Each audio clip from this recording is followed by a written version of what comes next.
On January 12, 2010, a devastating earthquake struck Haiti, killing thousands of people and leaving millions displaced. In the decade following that disaster, Haiti is still struggling to rebuild. Our co-anchor Calvin Hughes was right there after the quake, reporting on the ground. He's back in Port-au-Prince and joins us live with that painful road to recovery.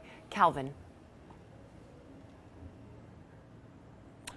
You know, Louis and Nicole, only weeks after the earthquake struck here, experts predicted that it would take at least a generation for this nation to get back on its feet from such devastation. In the capital city alone, we're talking just about every school, church, and government building, including the ultimate symbol of freedom here, the National Palace, collapsed.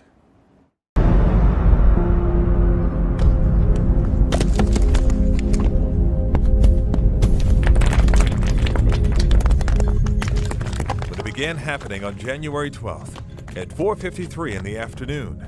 The country's National Palace became a symbol of the quake's catastrophic power. The 7.0 quake lasted only 38 seconds, but enough time for the Caribbean nation to nearly collapse.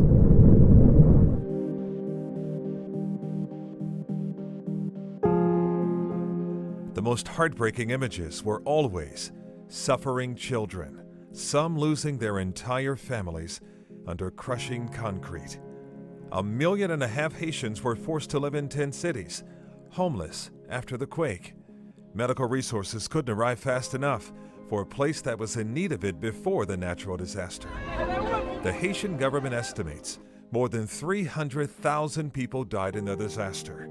At least 1 million more lost limbs. It happened so quickly.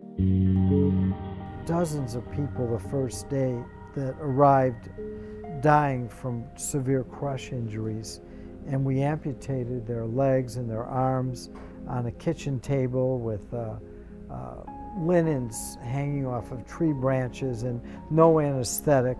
And I remember the tears running down our faces, even old veterans like myself who'd seen a lot, you know.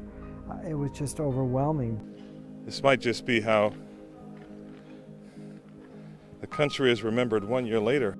From churches to schools, just about everything was reduced to rubble. Haiti's darkest day. Well, a decade later, Notre Dame Cathedral has had all of its rubble removed. You can actually see the floor. Take a look. But the question now is, will this church ever be rebuilt? You can see some Haitians are making the best of a bad situation. This mother who lives in a tent city just outside the cathedral is schooling her children in the middle of the afternoon. This amphitheater in downtown Port-au-Prince, just across from the National Palace, represents a small sign of progress after the quake.